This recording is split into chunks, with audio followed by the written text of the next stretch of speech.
Halo, selamat malam. Dengan Mas Muji ya di Bawen ya, di Bergas.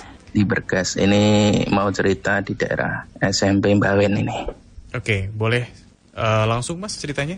Ini kan tahun 2000-an. Teman saya itu jadi tukang bersih-bersih, tukang kebun sekaligus penjaga malam. Nah, saya itu diundang untuk uji nyali lah.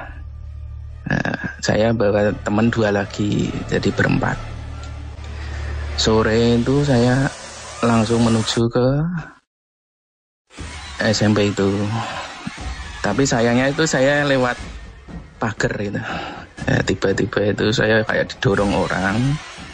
Saya jatuh dari pagar itu. Terus kayak ada orang tertawa ngejek. Oke lah, terus malamnya teman saya yang penjaga itu kan gini, ini depan sekolah itu ada makam, ceritanya tuh ada pepohonan itu ditebaskan gitu loh Mas. Waktu nebang itu salah satu pohon itu jatuhnya itu menimpa batu nisan, nah patokan itu lah. Malamnya saya bersama teman-teman itu mendengar seolah-olah itu kayak banyak orang ngungsi gitu loh Mas, dari makam nyebrang jalan terus kayak pindah di pojokan-pojokan sekolahan. Nah itu loh.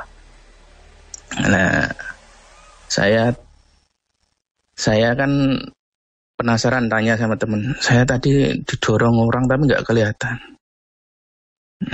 Gini, nak pengen ngerti siapa yang dorong, kamu nanti malam masuk di ruang kelas yang pojok sana itu. Nah, bener Mas, saya masuk. Ternyata itu ada orang berbulu duduk di meja. Lama-lama itu gede sampai sungunan lebih itu Mas, atap itu melebihi. Nah, itu katanya genderuwo. Nah, hari kedua itu paginya itu ada anak kayak kurang waras itu gini, engko esuk udan gede, hujan darah itu. Dan benar Mas, jemputan mobil pabrik itu kecelakaan, banyak yang tewas. Salah satunya itu ada orang hamil tua, ibu-ibu itu masih muda, itu ikut tewas juga, dimakamkan di situ.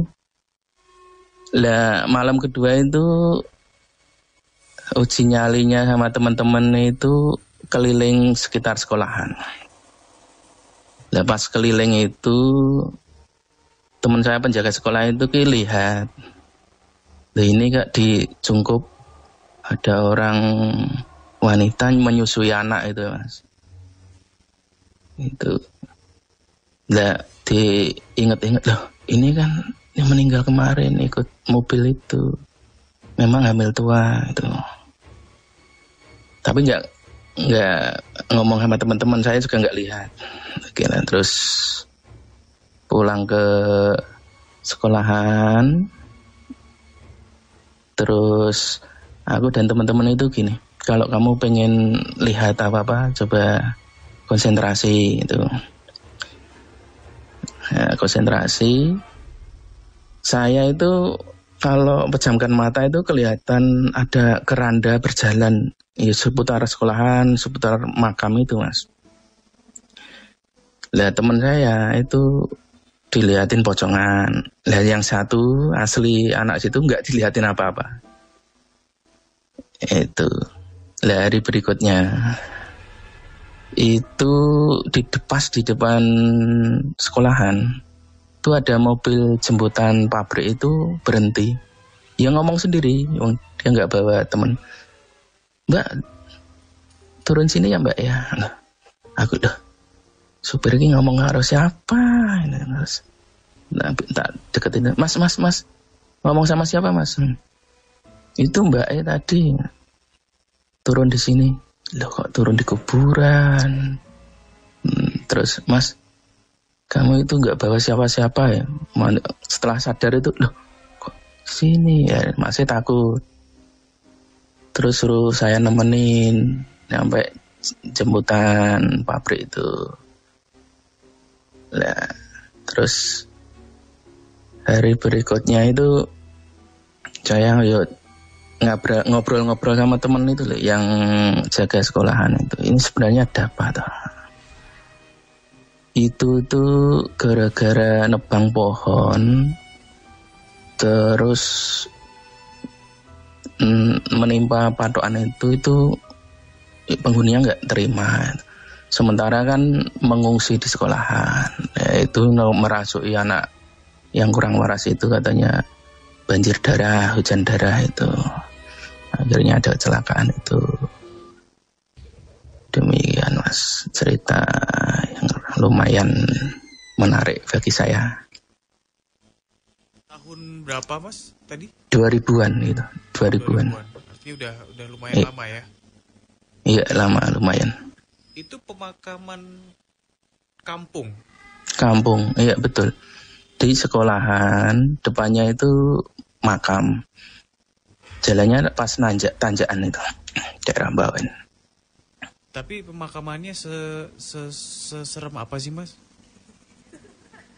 Ya pokoknya pemakaman Jawa lah. Ada kayak istilahnya cukup rumah-rumah gitu loh. Ada rumah itu, ada pohon besar. Itu yang ditebang itu sempat menimpa tuh patokan itu, batu nisan itu. Itu selama saya kan nginep sampai 3 hari itu diajak Nuji Nyali itu, wah banyak banget Mas. Setiap pojok sekolahan itu kok kayak ada orang berbondong-bondong dirikan, ya kayak ngungsi gitu loh. Dari makam itu. Kalau kecelakaan bis pabrik itu seperti apa ceritanya? Maksudnya apa kecelakaan tunggal atau bagaimana Mas? Itu kan jemputan mobil pick up itu L300 kayak gitu kan. Nah itu tuh pagi jam 6 itu kan jemput biasa itu, nganterin ke pabrik itu. Tiba-tiba itu kecelakaan di jalan raya. Habis pohon tumbang itu kan sore, ya ta? Itu ada anak itu, nanti pagi hujan darah gitu. Lah paginya kan ada jemputan itu nganterin berangkat kerja. Ternyata kecelakaan itu. Dan yang paling mengerikan itu yang hamil tua itu. Sampai hampir 40 hari. Banyak yang dilihatin itu, Bang. Gangguannya ya. Iya betul. Di atas genting kayak pohon, kayak rumah kecil di kuburan itu loh. Istilah cungkup. Ya. Itu gendong bayi. Itu hampir 40 hari. Semua yang lewat situ diliatin. Mas kalau boleh Tapi saya nggak sempat. Kalau boleh tahu itu waktu nebang pohon itu ada keperluan apa ya Mas? Itu kan pohon-pohon di sekitar makam itu kan ditebaskan untuk kas desa itu loh. Sudah gede-gede. Terus ditebas. Lah pas pemotongan salah satu pohon yang besar itu tumbangnya itu pas di tengah-tengah kuburan itu loh. Jadi merusak batu nisan. Malamnya itu kayak banyak orang ngungsi. Kalau saya dengar tok nggak sempat melihat. Kalau temanku melihat, jangan di sini, iya daerah Bawen. Mas Febri deh langsung deh. Ya, selamat malam Mas Muji. Selamat malam Mas Febri. Ya kalau yang saya rasakan, yang saya lihat itu ya benar yang dibicarakan Mas Muji tadi ya. Sosok-sosok yang ada di situ nggak terima gitu ya, karena ada merusak lah istilahnya walaupun tidak sengaja kan, tetapi tetap aja merusak gitu ya. Iya. Dan apa ya, setelah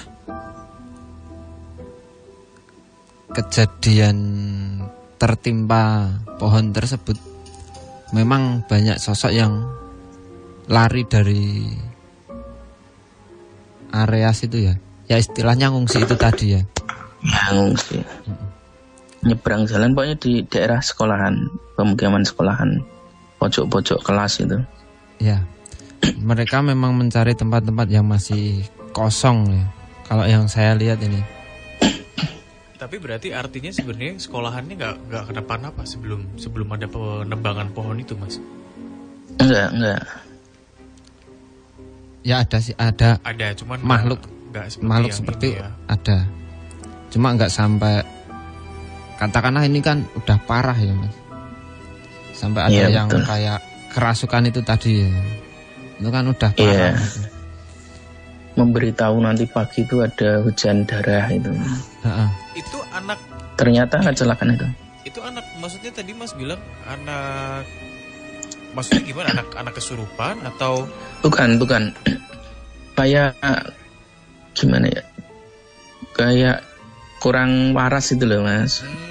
Oke, kalau disebutin agak kurang enak ya. Pokoknya seperti itu. Iya betul. Ya seperti itulah. Oke. Paham. Itu sampai ada yang, ya itu tadi kecelakaan tersebut. Kalau kita kaitkan dengan gaib ya Mas, itu salah satu bentuk rasa nggak terima bangsa gaib yang ada di area tersebut gitu. Tapi berarti titiknya pemakaman itu Mas Febri? Ya. Ya pemakaman dan sekitarnya situ, dekat-dekat itu. Tapi sebenarnya makhluk yang ada di situ tuh apa sih? Itu bukan proyeksi dari jasad yang dimakamkan di situ kan? Murni jin kan? Atau bagaimana? Sebenarnya bukan dari makam yang tertimpa itu ya Mas. Kalau saya malah lebih cenderung ke makhluk-makhluk yang dari pohon tersebut. Oh, oke. Berarti pohonnya itu yang jadi, ya. Kalau istilahnya orang bilang sarang demitnya itu pohon, kebetulan ditimpa, kebetulan ditebang, terus nimpain makam. Jadi bukan dari makamnya, tapi dari pohonnya itu yang singit, ibaratnya yang mistis lah ya. Ya. Kalau saya lebih tertuju ke pohon tersebut gitu. Oh iya. Oke. Dan karena sejauh ini kita meyakini bahwa makam itu ya tempat beristirahat ya Mas Feb ya. Dan suci lah ibaratnya gitu. Ya. Berarti itu makhluk yang berbondong-bondong pindahan itu dari pohon yang tumbang itu ya. Saya kira itu dari makamnya. Iya Mas, kalau saya yang saya lihat, yang saya rasakan itu, saya tertuju ke pohon tersebut. Gitu. Pohon apa sih Mas kalau boleh tahu Mas? Ingat nggak? Dikasih tahu nggak? Kurang tahu Mas. Tapi ada pohon kayak ringin atau apa itu ya, kelihatannya kayak gitu. Ada ringin juga pokoknya. Oke. Yang lain enggak tahu. Banyak sekali itu. Di Tebas ada pohon mauni juga, pohon apa yang besar-besar juga ada.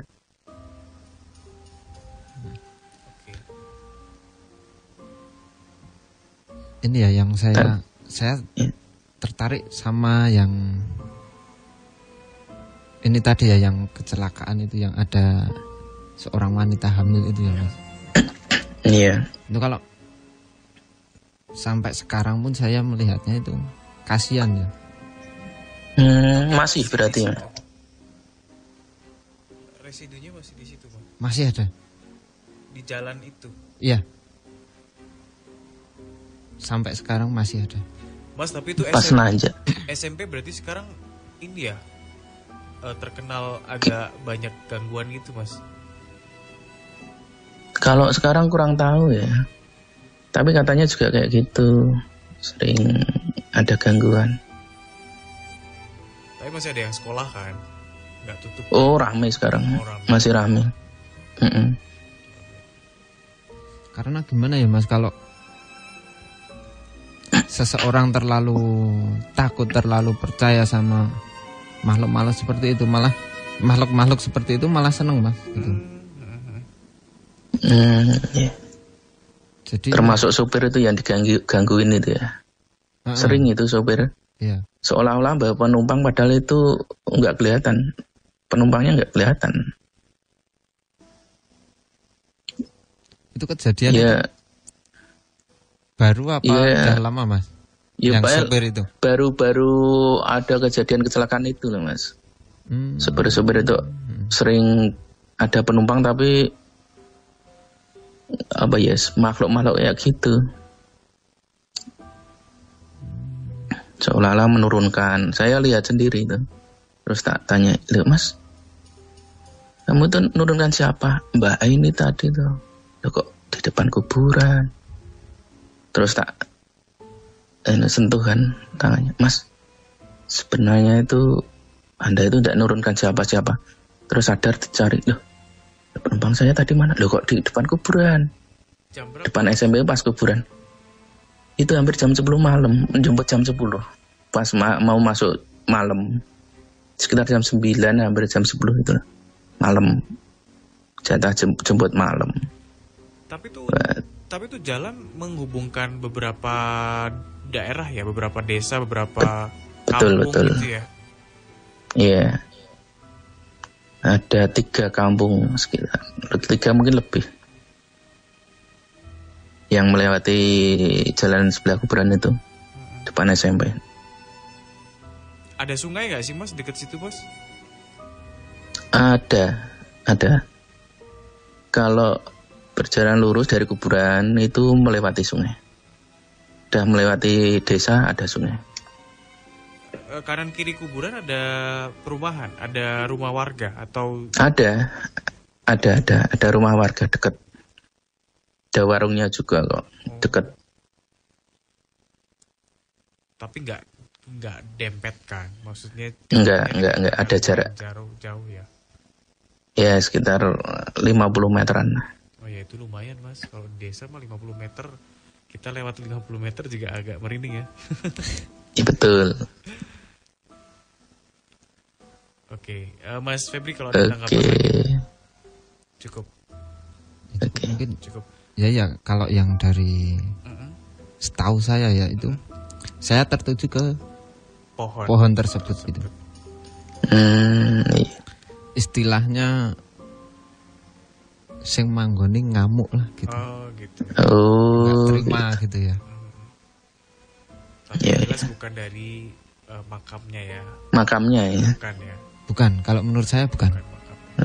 Soalnya itu kan ada yang ceplong istilahnya, amblong. Saya kira dari situ. Ya mungkin gini Mas, jadi mungkin besok kalau Mas Muji menemuin orang yang ingin menebang pohon gitu ya. Iya. Suruh aja untuk kayak amit-amit terus minta izin gitu dulu. Ritual dulu. Oh. Iya. Walaupun kita nggak usah pakai sesaji, nggak apa-apa, nggak masalah gitu. Yang tapi penting percaya nggak sih Mas, banyak cerita kayak pohon nggak bisa ditebang karena apa gitu? Maksudnya ada. Alatnya rusak atau apa gitu? Ada. Pernah kejadian? Pabrik besar pernah. Saya bersama teman saya pemborong sendiri itu di pabrik yang terbesar. Pabrik jamu terbesar, Anda tahu sendiri di pojok ada pohon ringin itu. Saya juga pernah diganggu, disebutin nama. Itu didoser enggak kuat, dibegu enggak kuat, dipotong enggak bisa. Akhirnya juga tumbang Mas, tapi lewat paranormal 10 atau berapa dikeroyok itu. Setelah itu juga kayak gitu Mas. Ada orang kayak pindahan lagi itu loh di pojok-pojok pabrik itu. Saya juga lihat, kalau malam lihat itu kayak orang berbondong-bondong pindahan itu. Itu kebetulan hampir sama. Kontraktornya Mas Muji ya?